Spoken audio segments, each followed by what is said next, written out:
उत्तर प्रदेश में लगातार बैठकों का दौर जारी है, समीक्षा की जा रही है। आरएसएस प्रमुख मोहन भागवत भी इस वक्त गोरखपुर में मौजूद हैं और इसके साथ ही साथ एक बयान है जिसकी खूब चर्चा हो रही है और वो बयान है आरएसएस नेता इंद्रेश कुमार का, जिसमें वो अहंकार की बात कर रहे हैं, इसे वार्निंग साइन कह रहे हैं और ये तक कह रहे हैं कि अभी भी वक्त है संभल जाने का, वरना टैली से भी नीचे जा सकती है। पहले आइए आपको एक बार फिर सुनाते हैं उन्होंने क्या कहा, फिर इस पर करेंगे चर्चा। 2024 में भी राम राज्य का विधान देखिए लोकतंत्र के पर्व में कैसा है। जिन्होंने राम की भक्ति की पर धीरे धीरे अहंकार आ गया, उस पार्टी को सबसे बड़ी पार्टी घोषित कर दिया, पर उसका और जो पूरा उसको मत मिलना चाहिए, जो शक्ति मिलनी चाहिए, वो भगवान ने अहंकार के कारण होगा। जिन्होंने राम का विरोध किया उनमें से किसी को भी शक्ति नहीं दी, सब मिलकर भी नंबर 1 नहीं बने, नंबर 2 पर खड़े कर। जिस पार्टी ने भक्ति की, अहंकार आया, उसको 241 पर रोक दिया, पर सबसे बड़ी बना थी। जिनके अंदर राम की अनास्था थी, अश्रद्धा थी, और उनको सबको मिलकर 234 पर रोक दिया। कहा तुम्हारी अनास्था का यही दंड तुम्हें है कि तुम सफल नहीं हो सकते। तो राम की भक्ति के बहाने दोनों ओर कटाक्ष करते हुए नजर आ रहे हैं। एक तरफ जिन्होंने राम राज्य की बात की उनमें अहंकार आ गया था, देखिए इंद्रेश कुमार हैं जो डायरेक्ट बोल रहे हैं, तो दूसरी तरफ नजर इस बात पर भी टिकी हुई है कि आज जब मोहन भागवत और मुख्यमंत्री योगी आदित्यनाथ की मुलाकात होगी तो इस मुलाकात में किन बातों पर चर्चा की जाएगी। अब इस अहंकार की चर्चा कर लें अगर हर्षवर्धन जी, तो वाकई में ये अहंकार नजर आने लगा था और जैसा वो कह रहे हैं कि ये वार्निंग साइन है, आपको समझना होगा। अगर अभी भी अहंकार खत्म नहीं हुआ आप लोगों का तो हो सकता है जनता आपको इससे भी नीचे लेकर आ जाए। इंद्रेश कुमार जी शपथ ग्रहण में मुझे दिखे थे और शायद अपने कुछ लोगों के साथ गए थे। अगर अहंकार था सरकार का तो उन्हें शपथ ग्रहण में नहीं जाना चाहिए था, उनके पास कोई ऐसा जिम्मा नहीं है कि सरकार के शपथ ग्रहण में वो होते, पहली बात। दूसरी बात यह है कि राष्ट्रीय स्वयंसेवक संघ का पक्ष वो नहीं बोलते हैं, ये भी थोड़ा अंतर समझना चाहिए। अगर सरसंघ चालक कुछ कहते हैं और सरसंघ चालक ने कार्यकर्ता विकास शिविर, अब जिसका नाम दे दिया गया है, उसमें वो बोल रहे थे, उसमें वो अपने कार्यकर्ताओं के लिए, स्वयंसेवकों के लिए और फिर देश भर की शाखाओं में वो जाता है। वो समाज प्रबोधन का एक हिस्सा है राष्ट्रीय स्वयंसेवक संघ का, और सरकार को भी उनको कोई संदेश देना है तो वो देंगे, राजनेताओं को कोई संदेश देना है तो देंगे, हिंदुओं को कोई संदेश देना है तो देंगे। लेकिन इंद्रेश कुमार का इनमें से कोई जिम्मा नहीं है और इंद्रेश जी संघ के बहुत वरिष्ठ स्वयंसेवक हैं, लेकिन अभी उनके पास जो काम है पिछले लंबे समय से, सुदर्शन जी के समय में ये शुरू हुआ, उस काम का नाम है मुस्लिम राष्ट्रीय मंच।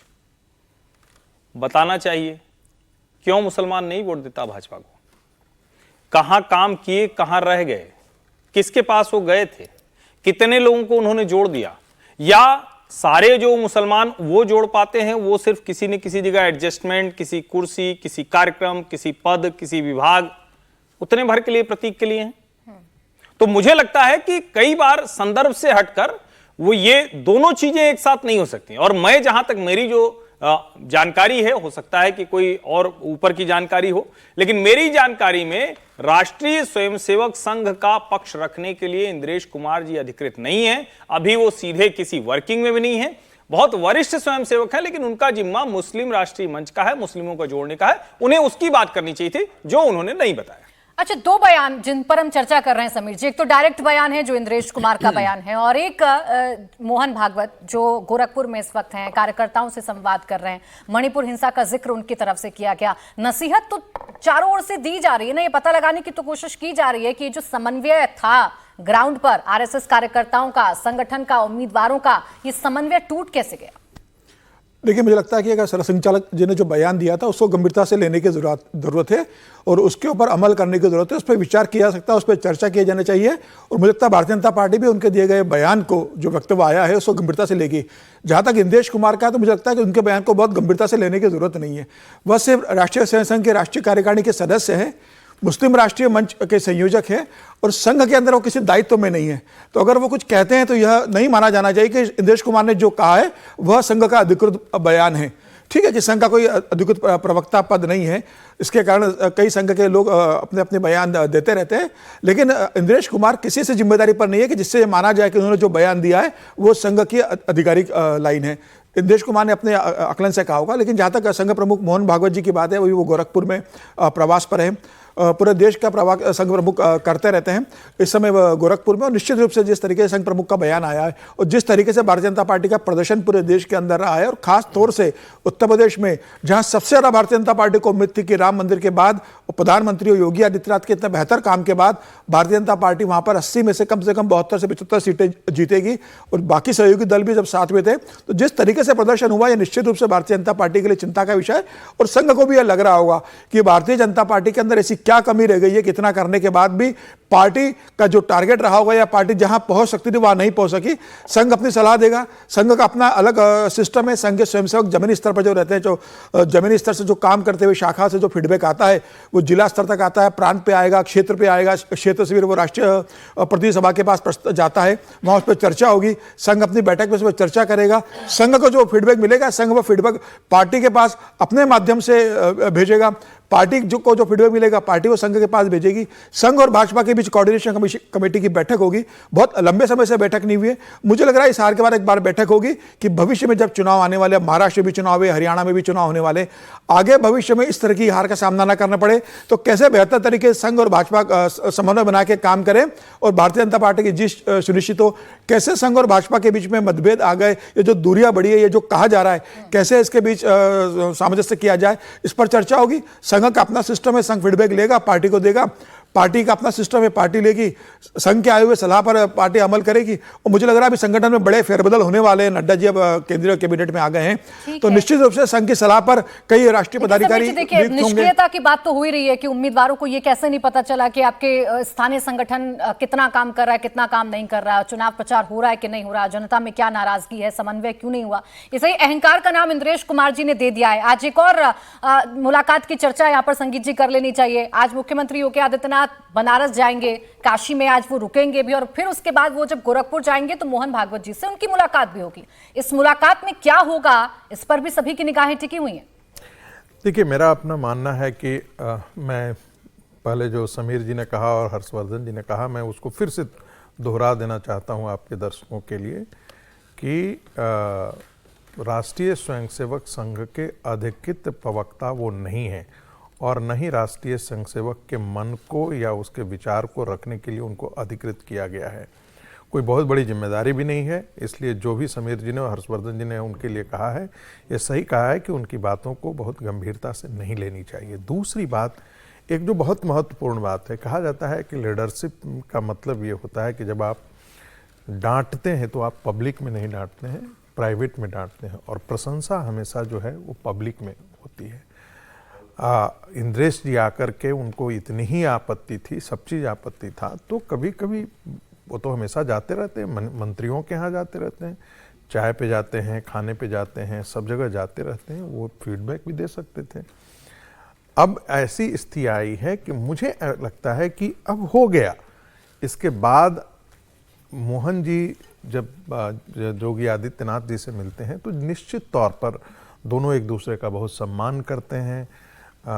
वहाँ पर निश्चित तौर पर इसके बारे में बातचीत होगी कि संगठन और राष्ट्रीय स्वयंसेवक संघ भारतीय जनता पार्टी के बीच में क्या समन्वय नहीं हो पाया, कौन सी ऐसी कमजोरियां हुई। चर्चा तो बिल्कुल होगी, विचारधारा को लेकर के होगी, लोगों को साथ लेकर के चलने की होगी। और वाकई हमको तो बड़ा आश्चर्य होता है, राष्ट्रीय मुस्लिम मंच जिसे हम कहते हैं, उसने आज तक इतने वर्षों में काम क्या किया कि 1% भी वोट नहीं मिल रहा है मुसलमानों का, 1.5% भी वोट नहीं। वाइस चांसलर, मुस्लिम वाइस चांसलर बनवाने से लेकर के, मुस्लिम पदाधिकारियों की नौकरी लगवाने से लेकर के, ये सारे काम में राष्ट्रीय मुस्लिम मंच जुड़ा हुआ रहता है और हर साल जुड़ा हुआ रहता है, बड़े ताकत के साथ ये काम करते हैं। ऐसा नहीं है कि लोग इनके साथ आकर के लोग नहीं जुड़ते हैं, लेकिन ऐसा क्या होता है कि 532 का 32, एक पूरा गांव का गांव जहां पर 2000 की आबादी है, उसमें सारे घर मिलते हैं, नल मिलते हैं, जल मिलते हैं, इसके बावजूद वोट एक भी नहीं आता है। तो ये बड़ा गंभीर मामला है। जहां तक संघ और राष्ट्रीय स्वयंसेवक संघ और भारतीय जनता पार्टी का मामला है, मुझे लगता है हो गया। अब मोहन जी ने जो कहा था उसका हर व्यक्ति ने अपने अपने तरीके से व्याख्या किया है। मैं मानता हूं कि वो राष्ट्रीय स्वयंसेवक संघ के स्वयंसेवकों के लिए वो संबोधन था, राष्ट्र के लिए वो संबोधन था। जो अपनी बुराई उसमें देख सकता था वो एक आईना था। आप और हम उसमें भी देख सकते थे। मैं स्वयंसेवक के नाते देख सकता हूं कि मुझ में कितना अहंकार आ गया है, कई बार हम में क्या क्या बुराइयां आ गई हैं। हर स्वयंसेवक के लिए वो आईने के तरफ था। अब मुझे लगता है चाहे वो भारतीय जनता पार्टी हो या उसके अन्य अनुसांगिक राष्ट्रीय स्वयंसेवक संघ के अन्य अनुसांगिक संगठन हो जो क्षेत्र में काम करते हैं, या जो उनके प्रचारक हैं जो क्षेत्रों में काम करते हैं, या जो उनके स्वयंसेवक हैं जो कई जगहों पर काम कर रहे हैं, उन सबके लिए एक आदर्श वाक्य था, आदर्श सूत्र था जिसके परिप्रेक्ष्य में वो अपना आकलन कर सकते हैं और भविष्य में कैसे अपने आप को व्यवहार करना है और समाज जीवन में ले जाना है, वो एक प्रकार का उद्घोष था उनके। देखिए, अब उन क्षेत्रों में भी दौरा किया जा रहा है राहुल जी, तस्वीरें भी हम दिखा रहे हैं, बता भी रहे हैं। देखिए, बड़े नाम अब उन बड़े जगहों पर जा रहे हैं जहां पर आपने उतना अच्छा परफॉर्म नहीं किया जितना आपसे उम्मीद थी।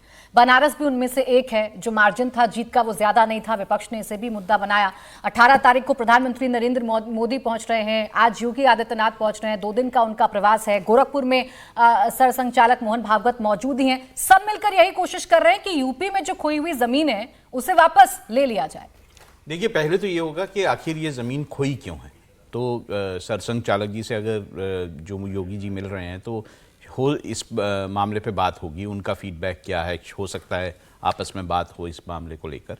तो ये एक कारण हो सकता है कि और योगी जी अपनी तरफ से अगर मोहन भागवत जी ने कोई बात कही है, देखिए मोहन भागवत जी ने नाम नहीं लिया था जब उन्होंने कहा था कि अहंकार के कारण जब उन्होंने बात की थी तो उन्होंने किसी संगठन का नाम नहीं लिया था। इंद्रेश कुमार जी ने उसको आगे बढ़ाया है और राष्ट्रीय कार्यकारिणी के वो सदस्य हैं आरएसएस के। अगर आरएसएस इससे सहमत नहीं है तो उसे बयान देके उसको खारिज कर देना चाहिए था। पहले भी आरएसएस ने किया कि अगर किसी व्यक्ति ने अनुचित बयान दिया तो आरएसएस ने कहा है कि जो है ये हमारी सोच नहीं है। अगर इंद्रेश जी जो कह रहे हैं वो आरएसएस की सोच नहीं है, या जो मोहन भागवत जी ने जो कहा है सरसंघचालक जी ने, अगर वो उसको मीन नहीं करते हैं कि ये बीजेपी के लिए कहा गया तो वो इसको खारिज करवा सकते हैं। तो ऐसा मुझे लगता है। और जहाँ तक जो इंद्रेश जी का काम है, मैंने काफ़ी समय से उनका काम देखा है और मुझे नहीं बाकियों को आते होंगे कि नहीं आते होंगे, मुझे लगातार जो मुस्लिम राष्ट्रीय मंच के कार्यक्रम है उनके व्हाट्सएप पे मैसेजेस वगैरह सब कुछ आता है। तो मुझे लगता है कि लगातार काम किया गया। अब ये कि मुसलमानों ने या मुस्लिम समुदाय ने बीजेपी के लिए वोट क्यों नहीं किया, अगर इतना काम किया है तो जो है ये इससे भी कह सकते हैं कि भाई केरला में क्यों नहीं जीत पाए, इतने साल से काम कर रहे हैं, क्यों उससे तो ज़्यादा ही देर से काम कर रहे हैं, केरल में बहुत समय से काम कर रहे हैं, नहीं जीत पाए। एक समय लगता है किसी भी चीज को, एक समुदाय को मैं इसमें जोड़ना चाहता हूं राहुल जी, जीतना और बात है और जिस समाज के लिए आप काम कर रहे हैं उस समाज से वोट नहीं मिल पाना है, 1% भी वोट नहीं मिल पाना है, मैं वो सही बात नहीं है। 8% वोट जो है 2019 में मिला था, इस बार कम हुआ। खैर एनीवे उसमें हम नहीं जाएंगे। मैं सिर्फ ये कह रहा हूं कि अगर किसी बयान से या किसी बात से असहमति है आरएसएस की तो वो इंद्रेश कुमार जी के बयान से अपने आप को हटा सकते हैं।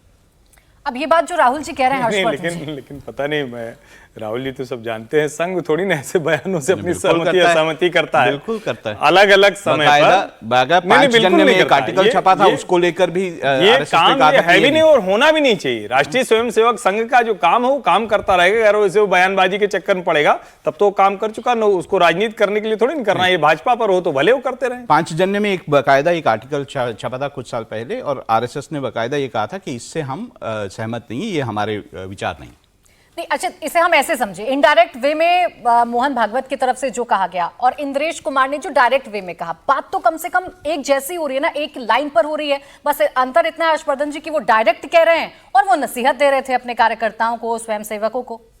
नहीं, दोनों में बड़ा फर्क है ना। मैं फिर से कह रहा हूं, इंद्रेश कुमार जी का जो काम है, ऐसे तो कोई भी व्यक्ति आज की तारीख में कह सकता है ना कि भाई सरकार अहंकारी है, और कोई भी सत्ता जब 10 साल तक कोई पार्टी कोई व्यक्ति रहता है तो अहंकार का एक स्तर तो उसमें आ ही जाता है। भारतीय जनता पार्टी के वर्कर भी वो कह रहे होंगे, लेकिन इंद्रेश कुमार जी का कहना चूंकि संघ के एक पक्ष के तौर पर देखा जाता है, वहां हम ये बात कर रहे हैं। अगर एक व्यक्ति के तौर पर कहें तो न शायद हम उनकी चर्चा कर रहे होते, बहुत से लोग बहुत कुछ चौक चौराहे पर कह रहे होते हैं। तो दोनों का फर्क समझना चाहिए। और जो राष्ट्रीय स्वयंसेवक संघ के सरसंघ चालक मोहन जी ने कहा या फिर ऑर्गेनाइजर में जो लेख लिखा गया, उसमें बहुत सलीके से बिंदुवार उसकी बात की गई है, जिसको हम सही मायने में समीक्षा कहते हैं, समालोचना कहते हैं। इंद्रेश जी का बयान कुछ उस तरह का बयान है जिससे सड़क चौक चौराहे पर राजनीति करने वाले लोग करते हैं। दोनों का बड़ा फर्क है। समीर जी, बिल्कुल मेरा हर्षवर्धन की बात से मैं सहमत हूं कि भाई इंद्रेश कुमार जी का जो बयान है कोई संघ का अधिकृत बयान नहीं, और इंद्रेश जी के बयान से कोई संघ, मतलब इंद्रेश कुमार को इतने महत्व के व्यक्ति नहीं कि उनके बयान को संघ ये कहेगा कि नहीं, इंद्रेश जी का जो बयान है उससे हम